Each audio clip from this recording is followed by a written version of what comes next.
Assalamualaikum warahmatullahi wabarakatuh. Sahabat sehat, selamat bertemu lagi dengan Rumah Akreditasi. Rumah Akreditasi adalah rumah tempat kita belajar, bertanya, dan berdiskusi masalah akreditasi.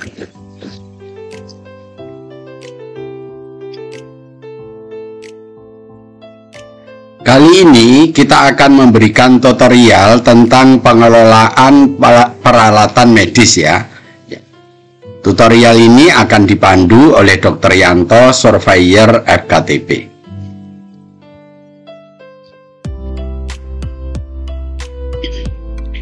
Marilah kita pahami dulu tentang pengertiannya ya. Jadi yang pertama adalah apa yang disebut dengan alat kesehatan ya.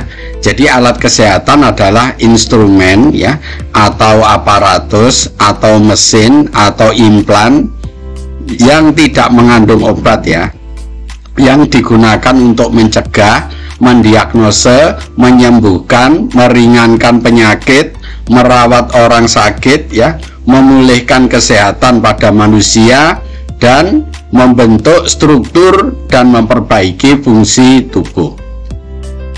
Jadi itu definisi tentang alat kesehatan ya. Jadi alat kesehatan atau alat medis yang banyak digunakan baik di rumah sakit, di puskesmas, di klinik ya, di UTD ya, semuanya itu disebut alat kesehatan ya.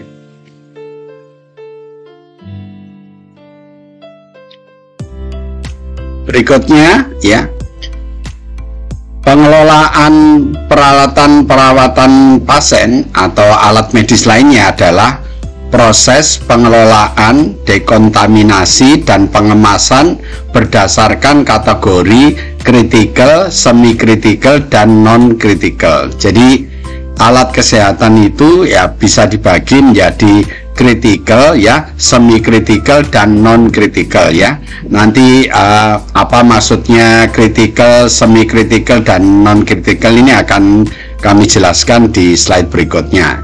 Di sini disampaikan bahwa yang dimaksud pengelolaan ya, perawatan ya pada alat medis ya, itu adalah proses mengelola, proses dekontaminasi, proses pengemasan ya terhadap alat-alat medis itu ya. Oke.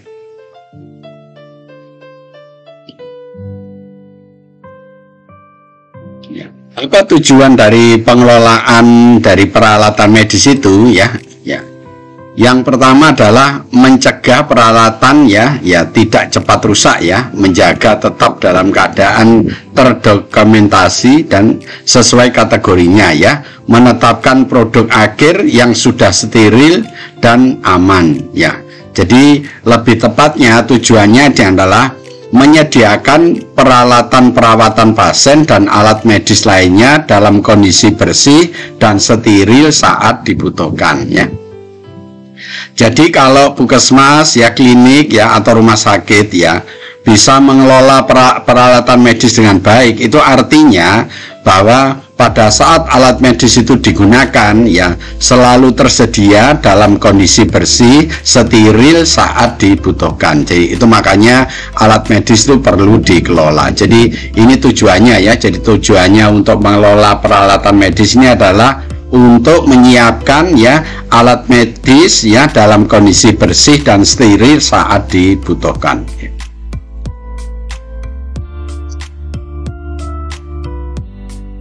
Baik, sekarang kita pahami tentang jenis-jenis peralatan medis ya. Menurut ya Spalding ya, peralatan medis itu dibagi sesuai dengan risiko infeksinya ya. Jadi ada yang disebut kritikal, ada yang disebut semi kritikal, dan ada yang disebut non kritikal ya. Jadi menurut Spalding ya, peralatan kesehatan itu sekali lagi dibagi tiga ya. Ada yang namanya kritikal, kemudian semi kritikal, dan non kritikal ya. Peralatan kritikal ya jika dalam penggunaannya itu menyentuh darah ya, atau cairan tubuh lainnya ya, menyentuh darah. Kalau semi kritikal itu dalam penggunaannya hanya menyentuh mukosa, sedangkan non kritikal yang dalam penggunaannya itu tidak menyentuh darah dan tidak menyentuh mukosa dari pasien. Ini adalah pembagian peralatan medis berdasarkan Spalding ya.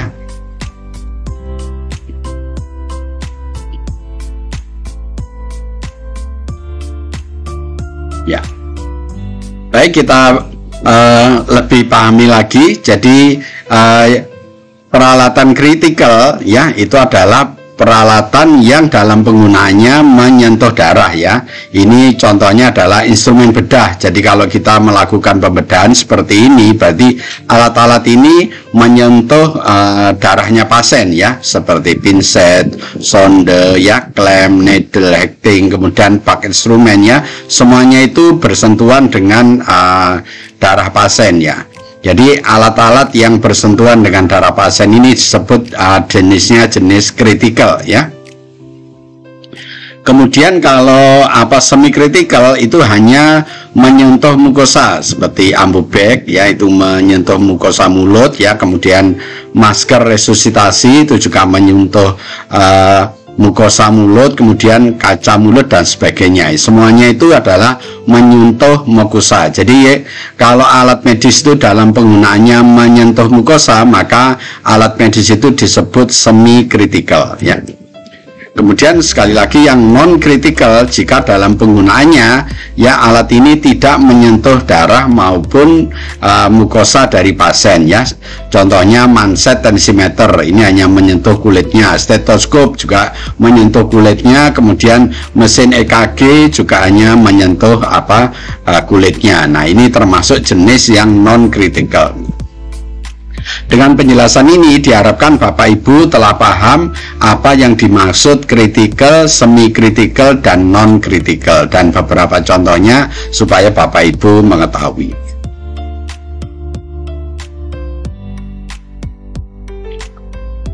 Ya, sekarang kita pahami bagaimana cara pengelolaan peralatan yang kritikal ya. Jadi peralatan kritikal adalah alat-alat yang masuk dalam pembuluh darah atau jaringan lunak yang lain ya. Jadi tadi sudah saya sampaikan bahwa yang dimaksud peralatan kritikal adalah alat-alat yang dalam penggunaannya itu masuk ke dalam pembuluh darahnya pasien atau jaringan lunak pasien lainnya ya. Nah, semua peralatan kritikal ini wajib dilakukan sterilisasi ya. Bisa menggunakan panas ya, atau menggunakan autoclave ya. Jadi semua instrumen bedah ya itu harus dilakukan sterilisasi. Nah, jadi Bapak Ibu, pembagian ini tergantung dari pengelolaannya. Jadi peralatan yang disebut kritikal dalam pengelolaannya nanti adalah harus dilakukan sterilisasi ya. Sterilisasi nanti ada dua, bisa dilakukan dengan cara panas atau dengan cara menggunakan autoclave ya.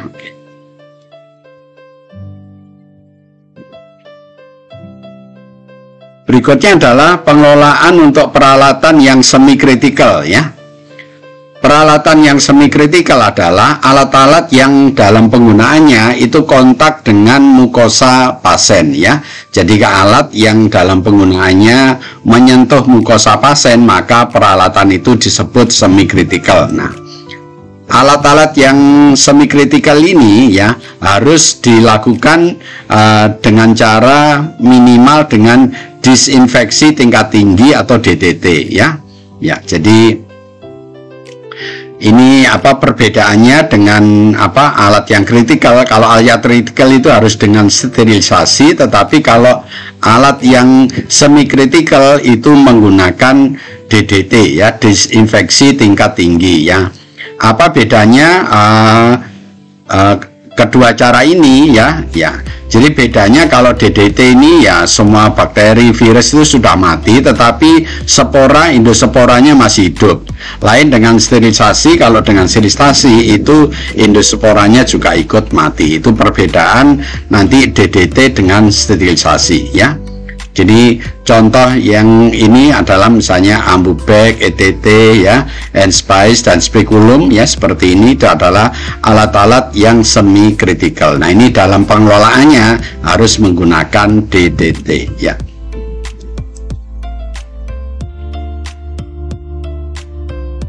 Berikutnya adalah peralatan yang non-kritikal ya. Tadi sudah sampaikan bahwa peralatan non-kritikal adalah peralatan yang dalam penggunaannya tidak menyentuh darah dan tidak menyentuh mukosa dari pasien. Jadi dalam hal ini hanya menyentuh kulit ya, kulit yang utuh ya. Contohnya adalah tensimeter ya, stetoskop. Itu adalah alat-alat yang non-kritikal nih.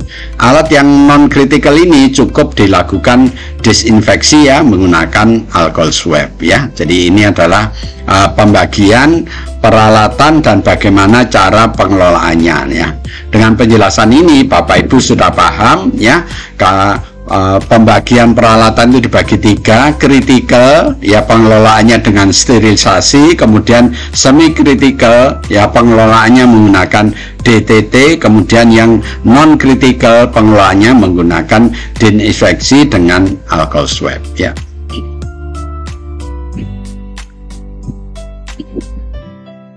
Sekarang kita pahami tentang bagaimana tahapan pengelolaan peralatan ya. Jadi ini Bapak Ibu perlu memahami kalau kita mau mengelola peralatan urut-urutannya bagaimana, tahapannya bagaimana. Jadi yang pertama adalah pre-cleaning ya.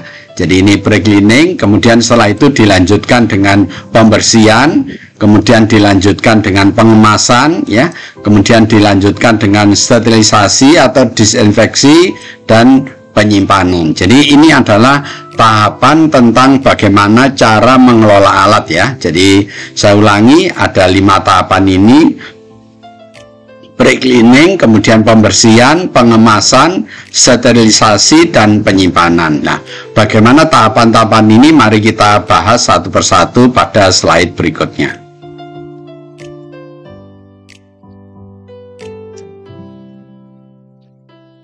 Jadi dalam skema ini akan lebih memudahkan Bapak Ibu. Jadi kalau alat-alat itu sehabis dipakai maka dilakukan pre-cleaning ya.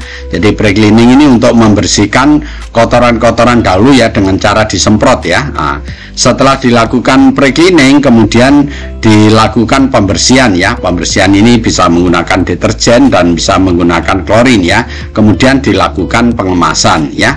Setelah dilakukan pengemasan maka kalau alat itu kritikal itu dengan cara sterilisasi, dan sterilisasi ini ada 2 macam, ada yang menggunakan autoclave, menggunakan uap ya, dan cara kering ya. Ini yang untuk alat-alat yang kritikal.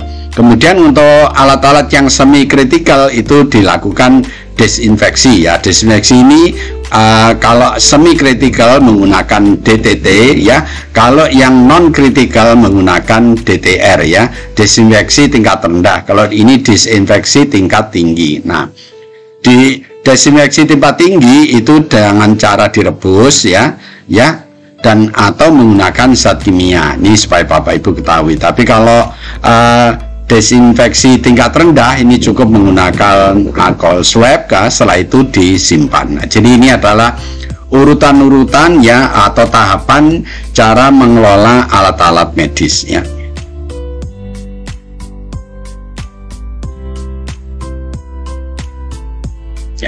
Baik, kita pahami dulu ya. Tahapan yang pertama adalah ya pre-cleaning ya. Ya, pre-cleaning ini di dalamnya ada flushing dan cleaning ya. Oke. Jadi yang dimaksud pre-cleaning ya adalah penyemprotan ya. Jadi kalau peralatan itu sebelum dibersihkan itu disemprot dulu ya menggunakan air yang mengalir ya. Seperti ini disemproti dulu menggunakan air yang mengalir agar kotoran-kotoran atau darah atau cairan tubuh yang lain itu hilang dulu. Jadi ini adalah tahap pertama yang namanya pre-cleaning ya, sebelum pembersihan ya. Jadi pertama dilakukan flushing. Flushing itu penyemprotan ya, penyemprotan dengan menggunakan air mengalir ya. Dengan pemberian penyemprotan air mengalir ini, jadi kotoran-kotoran yang menempel pada alat itu bisa hilang ya, bisa bersih ya. Ya, Kemudian setelah itu direndam dengan menggunakan deterjen ya. Setelah dilakukan flushing itu kemudian direndam dengan menggunakan deterjen ya. Dan kemudian dilakukan pembersihan ya. Jadi ini urutannya. Tahapan yang pertama, yang pre-cleaning itu dilakukan penyemprotan dengan air untuk membersihkan kotoran-kotoran atau cairan tubuh yang menempel pada alat ya.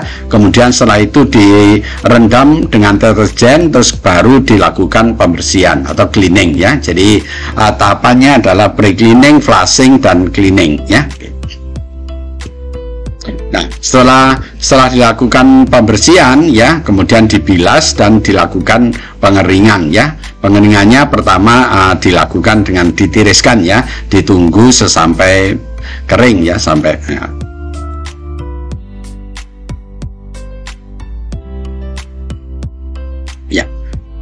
Pada saat proses pre-cleaning ya, ini diharapkan ya petugas itu menggunakan APD ya, karena pada saat pre-cleaning ini cairan-cairan tubuh yang menempel pada alat-alat itu, nah itu sangat infeksius ya. Jadi supaya ini tidak menular pada petugas, maka harus menggunakan APD ya.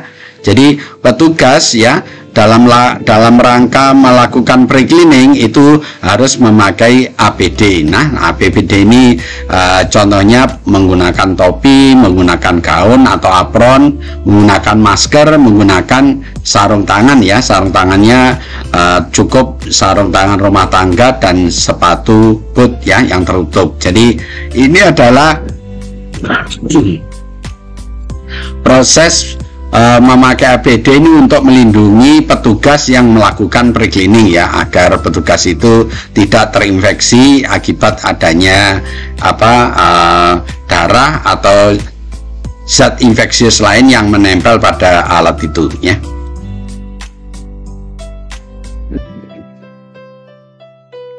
Berikutnya proses pre-cleaningnya ya, merendam seluruh permukaan peralatan ya. Jadi setelah dilakukan flushing ya, setelah disemproti ya, setelah bersih, kemudian peralatan itu dimasukkan dalam bak seperti ini, kemudian dilakukan perendaman ya.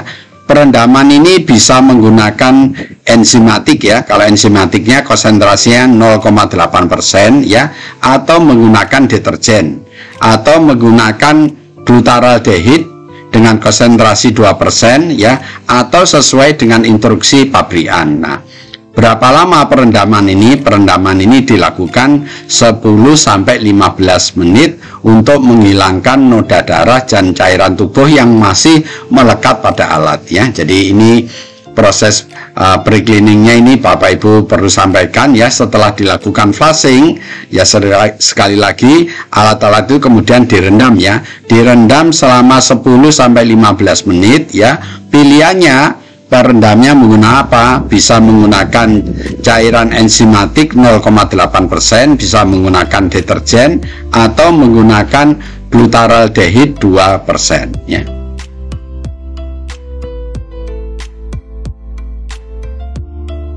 Ya, kemudian dilakukan pembersihan atau pencucian ya. Nah, jadi proses yang secara fisik membuang semua kotoran, darah, dan cairan tubuh yang menempel pada permukaan dari alat itu ya. Jadi ini yang disebut pembersihan. Nah, jadi setelah dilakukan perendaman, maka langkah berikutnya adalah proses pembersihan. Jadi pembersihan ini ya dengan menggosok alat-alat itu sehingga kotoran-kotoran ya, atau darah atau cairan tubuh yang lain yang masih melekat pada alat itu bisa bersih ya. Itu yang disebut pembersihan ya. Nah, proses ini terdiri dari mencuci sepenuhnya dengan sabun atau deterjen dan air, atau menggunakan enzim, kemudian dibilas dengan air yang bersih dan baru dikeringkan ya. Jadi proses pembersihannya seperti itu ya. Jadi setelah direndam kemudian dicuci ya, dicuci itu bisa menggunakan sabun atau deterjen ya. Kemudian setelah dicuci kemudian dibilas ya dengan air yang bersih, baru dikeringkan. Nah, dikeringkan ini dengan cara ditiriskan ya. Ini adalah yang disebut proses pembersihan ya.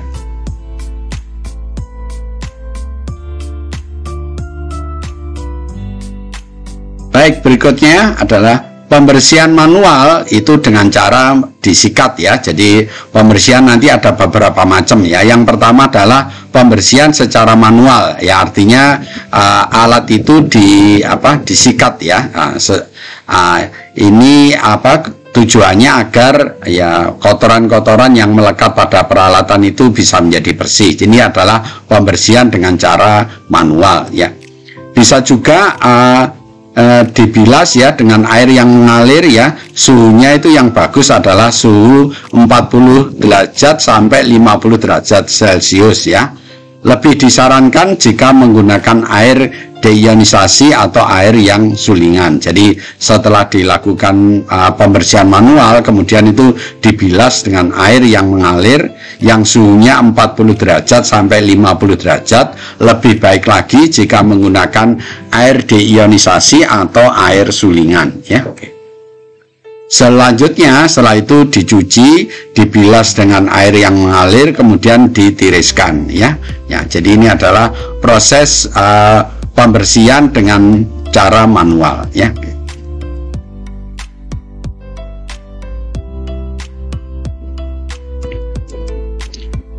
Berikutnya, pembersihan juga bisa dilakukan secara mekanik ya. Artinya secara mekanik kan menggunakan mesin cuci ya. Jadi kalau menggunakan mesin cuci ini sebetulnya lebih baik karena kontaminasi atau penularan kepada petugas itu menjadi lebih ringan ya, lebih aman untuk petugas ya. Jadi sebetulnya lebih disarankan pembersihannya secara mekanik, artinya menggunakan mesin cuci ya, mesin cuci khusus yang digunakan untuk membersihkan alat-alat. Nah, ini lebih disarankan karena ini lebih aman bagi petugas. Kemudian ada juga pembersihan menggunakan ultrasonik ya. Jadi ini menggunakan ultrasonik, ini juga berfungsi untuk melepaskan semua kotoran yang ada di dalam instrumen. Ya, ini di dalam cara membersihkan ini ya bermacam-macam ya. Bisa secara manual, bisa menggunakan mesin cuci, bisa juga menggunakan pembersihan secara ultrasonik ya. Ini mungkin di beberapa rumah sakit yang besar ini menggunakan sistem ultrasonik ya. Nah, kemudian alat-alat ini ya, alat mesin cuci, kemudian alat ultrasonik ini perlu dilakukan pembersihan secara rutin.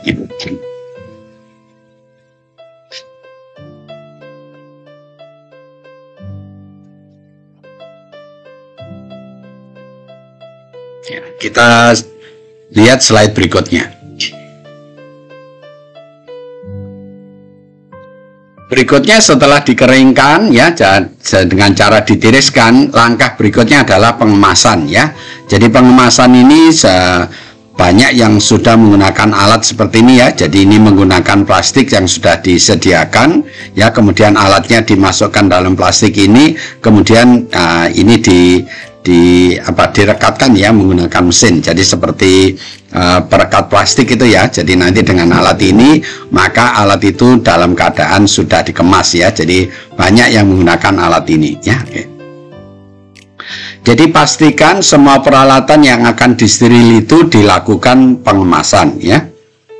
Pengemasan ini dilakukan dengan cara membungkus ya semua alat-alat ya, untuk menjaga keamanan dan efektivitas dari sterilisasi ya. Nah, dengan cara pembungkus dengan kertas khusus ya, dengan khusus seperti ini banyak dijual di pabrikan, atau menggunakan linen ya, menggunakan linen dengan menggunakan kain. Jadi pengemasannya selama ini bisa dua macam, bisa menggunakan kertas ini, kertas khusus yang dijual memang khusus untuk penyimpanan alat ini dengan alat pengepresan ini, dan bisa menggunakan kain atau linen ya.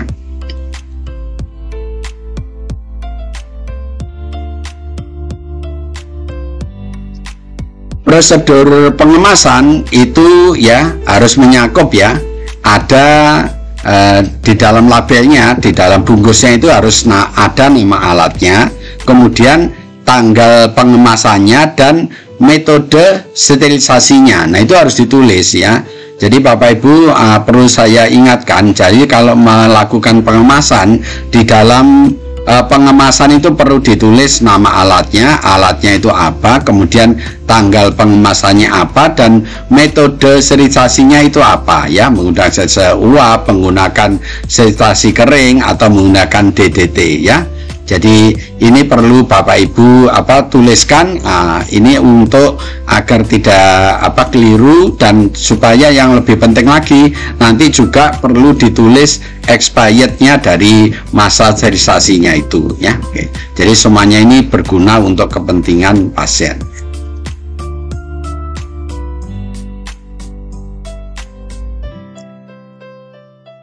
Berikutnya, pengemasan sterilisasi harus menyerap dengan baik ya, dan menjangkau seluruh permukaan kemasan dan isinya. Jadi proses pengemasan ini harus dilakukan dengan baik. Intinya ya, pada saat sterilisasi yaitu semua bagian dari alat itu agar terjangkau ya. Dengan begitu maka proses sterilisasinya ini bisa sempurna. Artinya alat itu betul-betul sudah bebas dari bakteri, virus maupun endospora ya. Dan kemasan ya itu harus mudah dibuka dan isinya harus mudah diambil ya pada saat akan digunakan tanpa menyebabkan kontaminasi. Jadi proses pengemasannya ini sekali lagi mempunyai syarat mudah dibuka dan isinya mudah diambil. Soalnya kalau pengemasan ini sulit dibuka dan kemudian alatnya ini sulit untuk diambil, ini bisa menyebabkan kontaminasi. Nah, mungkin kalau alat itu sudah terkontaminasi lagi, menjadi alat itu menjadi tidak steril lagi ya.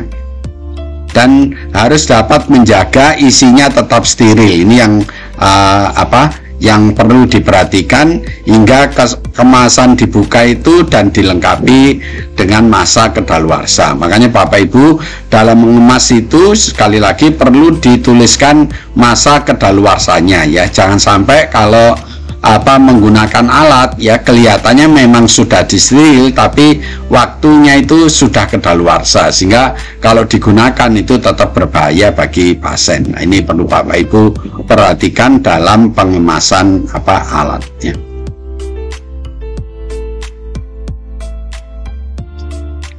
Sekarang prosedur sterilisasi untuk peralatan yang kritikal ya.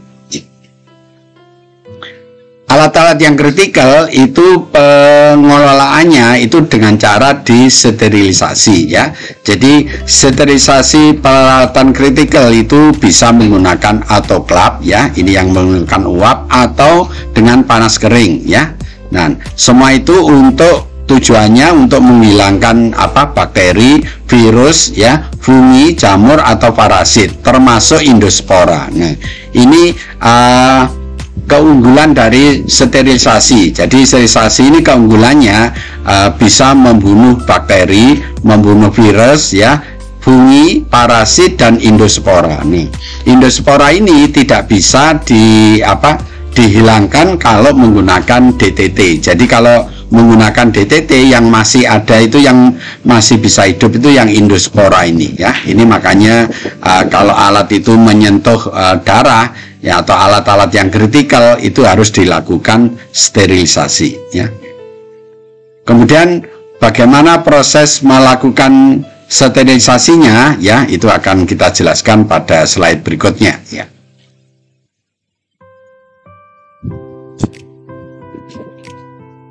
Nah, yang pertama adalah kita akan menjelaskan sterilisasi dengan pemanasan uap ya. Ya, jadi menggunakan autoclave ya. Jadi kalau Bapak Ibu mempunyai autoclave ya, perlu diperhatikan ini adalah cara-cara sterilisasi dengan menggunakan pemanasan uap atau menggunakan autoclave ya. Oke. Jadi Bapak Ibu harus pastikan bahwa temperatur uap maksimum yaitu sekitar 250 derajat Fahrenheit atau 121 derajat Celcius dengan tekanan 15 PSI ya. Ini yang perlu diperhatikan ya. Dalam suhu 121 derajat Celcius, tekanannya 15 PSI, itu perlu waktu 15 sampai 20 menit ya. Sedangkan jika suhunya itu 134 derajat Celcius, tekanannya 30 PSI, maka cukup dalam waktu 3-5 menit ya. Jadi sekali lagi Bapak Ibu yang menggunakan sterilisasi menggunakan autoclave perlu diperhatikan suhunya dan tekanannya. Sekali lagi, pada suhu 121 derajat Celcius tekanan 15 PSI, itu waktu sterilisasinya adalah 15-20 menit. Sedangkan jika suhunya 134 derajat Celcius dan tekanannya 30 PSI, itu cukup 3-5 menit. Itu adalah proses sterilisasi menggunakan autoclave. Proses sterilisasi dengan autoclave ini ya membutuhkan waktu ya 30 menit ya, dihitung sejak suhu mencapai 121 derajat Celcius. Jadi kalau hanya menggunakan autoclave yang tidak menggunakan tekanan yang tinggi, jadi hanya menggunakan autoclave aja, itu diperlukan waktu 30 menit ya setelah suhunya mencapai 121 derajat Celcius ya.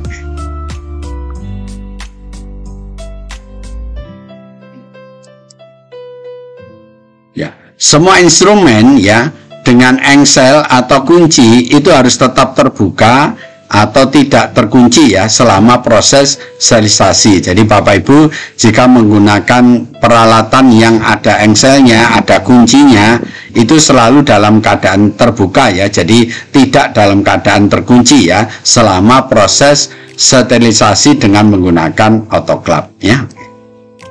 Kemudian setelah itu perlu ditulis tanggal sterilisasinya dan kedaluarsanya ya. Ini supaya Bapak Ibu perhatikan untuk disiplin ya, menulis tanggal sterilisasinya kapan dan tanggal kedaluarsanya ya.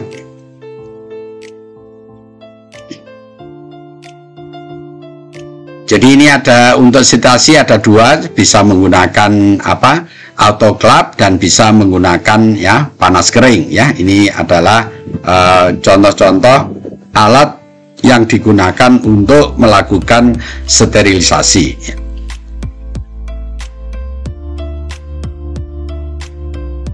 Berikutnya adalah bagaimana proses sterilisasi menggunakan panas kering ya. Jadi pastikan semua instrumen yang kritikal ya, jadi alat-alat yang termasuk golongan kritikal itu sudah dibersihkan awal pre-cleaning sebelum dilakukan proses sterilisasi. Jadi ini mengingatkan Bapak Ibu sekalian, alat itu sebelum dilakukan sterilisasi harus dilakukan pre-cleaning dulu ya. Kemudian penggunaan sterilisasi dengan cara pemanasan kering ya, tolong diperhatikan kalau suhunya 170 derajat Celcius ya, itu waktu yang dibutuhkan adalah 1 jam. Sedangkan jika suhunya itu 160 derajat Celcius, maka waktu yang dibutuhkan ini 2 jam ya. Jadi ini adalah waktu yang digunakan untuk proses sterilisasi dengan proses kering ya.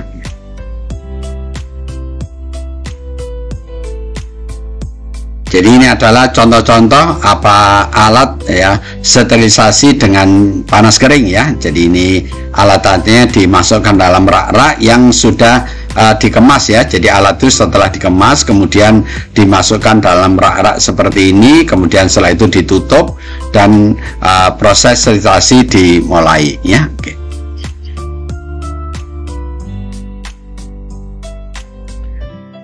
Baik, sekarang adalah proses desinfeksi peralatan yang semi kritikal ya. Kalau alat itu semi kritikal, yaitu alat-alat yang hanya menyentuh mukosa, itu caranya dilakukan DTT ya, desinfeksi tingkat tinggi ya.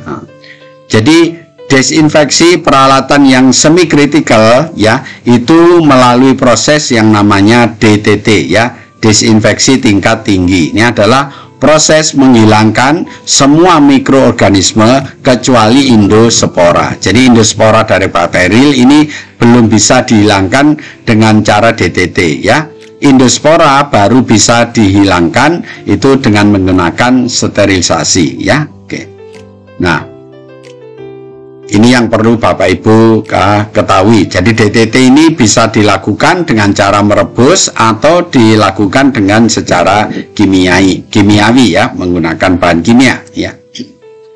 Ya, desinfeksi dilakukan setelah proses pre-cleaning ya, dengan cara pembersihan sebagai berikut ya. Oke.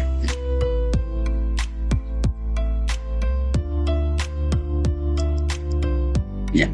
Proses DTT ya dengan perendaman ya dilakukan menggunakan cairan desinfektan ya. Jadi DTT yang dengan cara perendaman ya itu menggunakan cairan desinfektan. Ini ada pilihannya ya, misalnya menggunakan natrium hipoklorit ya dengan konsentrasi 5,25% ya, ini yang ada di pasaran, atau menggunakan glutaraldehid 2% atau menggunakan peroksid hidrogen 6%. Nah, jika menggunakan bahan kimia ini, maka proses desinfeksinya adalah 15-20 menit. Jadi ini adalah DTT dengan menggunakan bahan kimia ya. Kalau menggunakan bahan kimia ini dengan cara direndam ya, sekali lagi menggunakan natrium hipoklorit 5,25% atau menggunakan glutaraldehid 2% atau menggunakan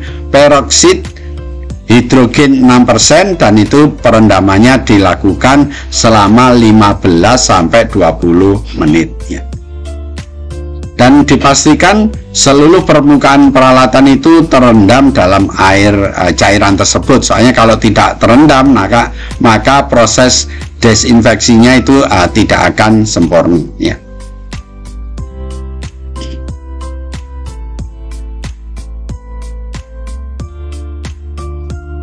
Baik, kita lihat proses berikutnya ya. Jadi proses DTT dengan cara perebusan atau pengukusan itu dilakukan dalam waktu 20 menit itu setelah airnya mendidih. Jadi kalau Bapak Ibu melakukan DTT dengan cara perebusan ya, itu penghitungannya menunggu airnya mendidih ya.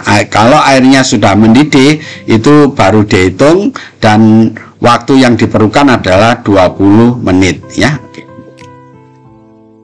Dan tidak diperkenankan menambah air atau apapun apabila proses perebusan itu belum selesai. Jadi selama proses perebusan ya atau pengukusan itu Bapak Ibu tidak diperkenankan menambah air. Soalnya kalau Bapak Ibu menambahkan air dari luar ya itu bisa menambah kontaminasi. Jadi nanti itu tidak disarankan. Jadi tetap dibiarkan aja sampai menunggu waktu 20 menit ya, agar proses desinfeksinya itu berjalan dengan sempurna ya.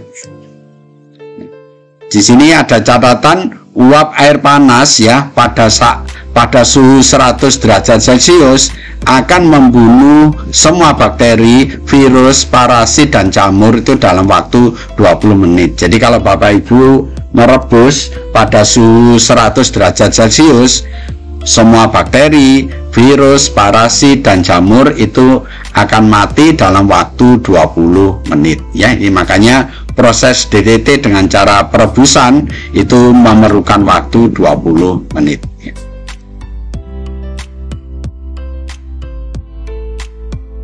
Ini adalah contoh alat-alat yang digunakan untuk ya perebusan dan perendaman ya.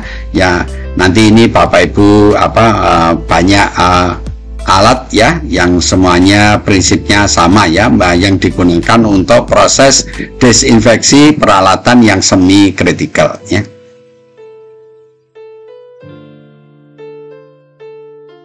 Bagaimana sekarang proses deinfeksi untuk peralatan yang non kritikal ya. Peralatan non kritikal ya tadi sudah disampaikan adalah peralatan yang tidak menyentuh darah atau tidak menyentuh mukosa dari pasien, jadi hanya menyentuh kulit yang utuh ya. Pengelolaannya yaitu cukup dilakukan desinfeksi ya, karena kalau hanya menyentuh kulit itu risikonya rendah ya.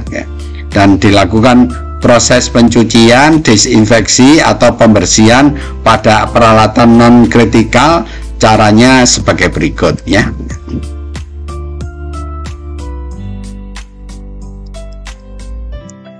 Pencucian ya, kalau diperlukan pencucian itu dilakukan menggunakan deterjen dan air yang mengalir ya. Jadi untuk alat-alat yang non kritikal jika diperlukan pencucian bisa dilakukan menggunakan deterjen dan air yang mengalir ya. Kemudian dikeringkan dengan cara digantung ya, misalnya manset tensimeter ya, itu setelah dicuci dikeringkan dengan cara digantung ya. Ini mencucinya menggunakan deterjen dan air yang mengalir. Kemudian untuk desinfeksinya itu dilakukan menggunakan alkohol swab 70% ya, misalnya untuk stetoskop, termometer dan alat-alat lain yang hanya menyentuh kulit, itu desinfeksinya cukup dilakukan dengan alkohol swab 70%.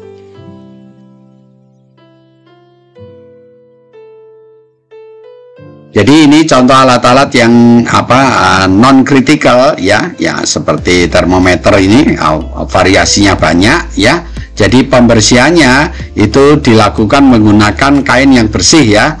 Kain yang bersih yang sudah dilembabkan, artinya sudah disemprot dengan cairan klorin 0,05%. Jadi untuk membersihkan alat-alat ini bisa juga menggunakan ya kain bersih yang disemprot dengan klorin 0,05%, kemudian digosok dan dilap di permukaan itu ya. Ya, ini dipergunakan untuk permukaan tempat tidur, meja dan sebagainya. Jadi untuk meja-meja atau tempat tidur ya pasien itu jika perlu dibersihkan ya, cara membersihkannya ini menggunakan klorin 0,05% ya. Oke. Berikutnya adalah cara penyimpanan ya instrumen ya atau peralatan yang sudah steril. Bagaimana cara penyimpanannya ya? Penyimpanan instrumen atau peralatan yang steril itu harus dilakukan dengan benar ya, agar menjaga alat itu tetap dalam keadaan steril ya. Oke. Oleh karena itu ya, yang perlu Bapak Ibu perhatikan dalam penyimpanan ini ya, perlu dituliskan ya tanggal sterilisasi dan tanggal kadaluarsa ya, untuk alat-alat yang sudah disterilkan sebelum disimpan. Jadi sekali lagi ini sesuatu yang sangat penting yang kadang-kadang dilupakan ya. Kadang-kadang kalau alat-alat itu dibungkusnya hanya ditulis kapan tanggal sterilisasinya, tidak dituliskan tanggal kadaluarsanya, karena setiap alat itu proses kadaluarsanya berbeda-beda, karena itu perlu ditulis kadaluarsanya ya. Nah, kemudian instrumen atau peralatan yang sudah disteril itu dikemas dan disimpan di dalam lingkungan yang bersih. Ya, kami menyarankan itu ditempatkan di dalam lemari kaca sehingga mudah untuk dilihat ya.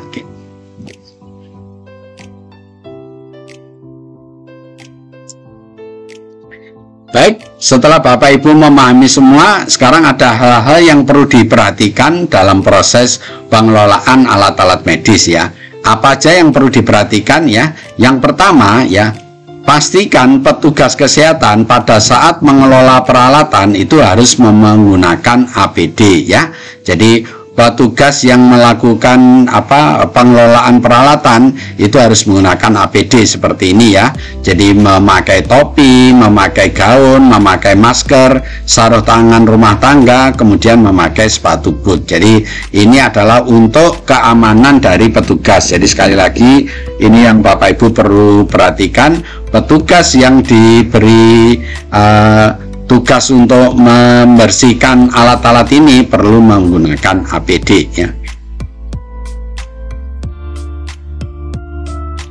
Kemudian yang kedua ya, yang perlu diperhatikan ya, faktor-faktor yang mempengaruhi proses cleaning ya, itu antara lain adalah jenis deterjennya ya, kemudian waktu dan suhu perendaman serta air yang digunakan. Jadi pada proses cleaning, pembersihan itu dipengaruhi oleh beberapa hal ya, antara lain jenis deterjennya, kemudian waktu dan suhu perendaman, serta air yang digunakan ya. Jadi semuanya itu saling berpengaruh. Makanya Bapak Ibu kalau melakukan proses pembersihan, deterjennya, waktunya, suhu perendamannya ya, kemudian air yang digunakan itu perlu diperhatikan, karena semuanya itu mempunyai waktu-waktu yang berbeda ya.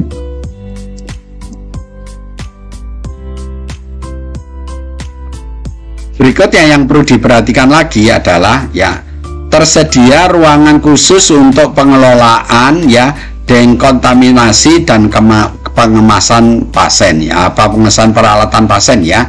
Jadi Bapak Ibu dalam proses pengelolaan peralatan medis itu perlu dibuat ruangan khusus ya, atau sentralisasi dari dari peralatan ini ya. Jadi proses pengelolaannya, proses dekontaminasinya, proses pengemasannya, dan proses penyimpanannya itu sebaiknya dilakukan dalam tempat-tempat tersendiri ya. Nanti untuk lebih jelasnya akan dijelaskan di slide berikutnya ya.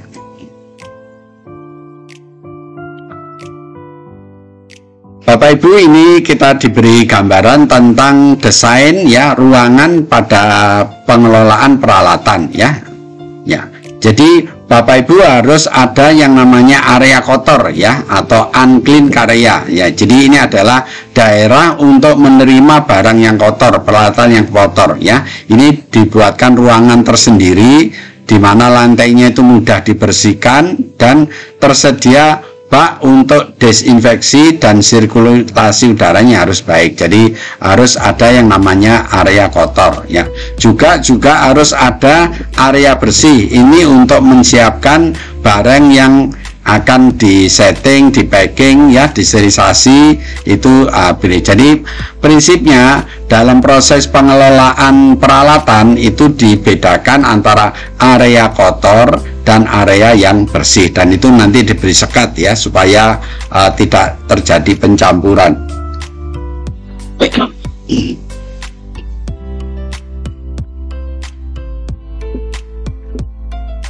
Baik, ini desainnya. Nah, area steril. Nah, ini yang ada area lagi. Jadi ada lagi area steril. Ini untuk menyimpan alat atau barang yang sudah disteril. Ya, udaranya kalau bisa bertekanan positif ya, itu agar tidak terjadi kontaminasi ya. Jadi jika tidak memungkinkan ya berarti disimpan di tempat yang bersih, tertutup gitu ya, dengan sirkulasi udara yang baik ya. Kalau bisa lantainya menggunakan vinil ya, dengan ujung lantai yang melengkung ya. Ini untuk menghindari supaya tidak ada debu ya yang ada di situ ya. Dan juga bisa ditambahkan AC ya. Ini untuk proses penyimpanannya. Ini yang disebut dengan area yang steril. Jadi ada 3 area tadi ya: area kotor, area bersih, dan area steril ya.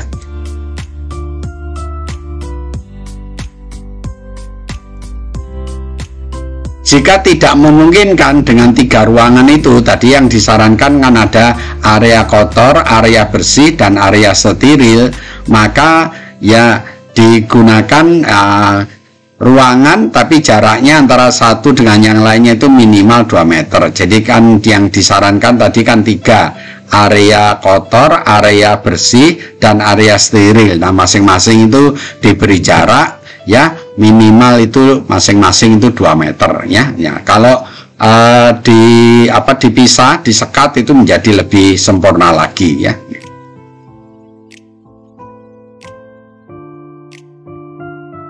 Ini Bapak Ibu dalam pengelolaan peralatan ya, Bapak Ibu bisa menggunakan desain seperti ini ya. Jadi tolong dibedakan, ini pintu masuk dan pintu keluar itu berbeda ya. Jadi ini pintu masuk itu untuk memasukkan barang-barang yang kotor ya. Ini dimasukkan di tempat ini namanya area kotor ya. Ini untuk proses pre-cleaning ya. Kemudian setelah dilakukan pre-cleaning dilanjutkan dengan area pembersihan ya. pembersihan sampai sterilisasi. Ini adalah area yang ketiga, ya. Jadi ini area kotor, kemudian ini area bersih, kemudian ini adalah area steril, ya, area untuk penyimpanan. Nah, setelah itu untuk mengeluarkan yang bersih ini pintu keluarnya berbeda, ya. Jadi ini tolong Bapak Ibu menggunakan, kalau menggunakan satu pintu maka ya alat yang bersih ini bisa terkontaminasi dengan yang barang-barang yang kotor di sini. Jadi yang baik seperti ini, antara pintu masuk dan pintu keluar itu dibedakan, kemudian di dalamnya itu ada 3 area, ya. Area kotor, area bersih, dan area steril. Area steril ini adalah area untuk penyimpanan, ya. Ini adalah desain, dan kemudian ini dikasih sekat supaya antara yang kotor dan yang bersih ini tidak saling berhubungan, ya, jadi tidak saling mengkontaminasi, ya.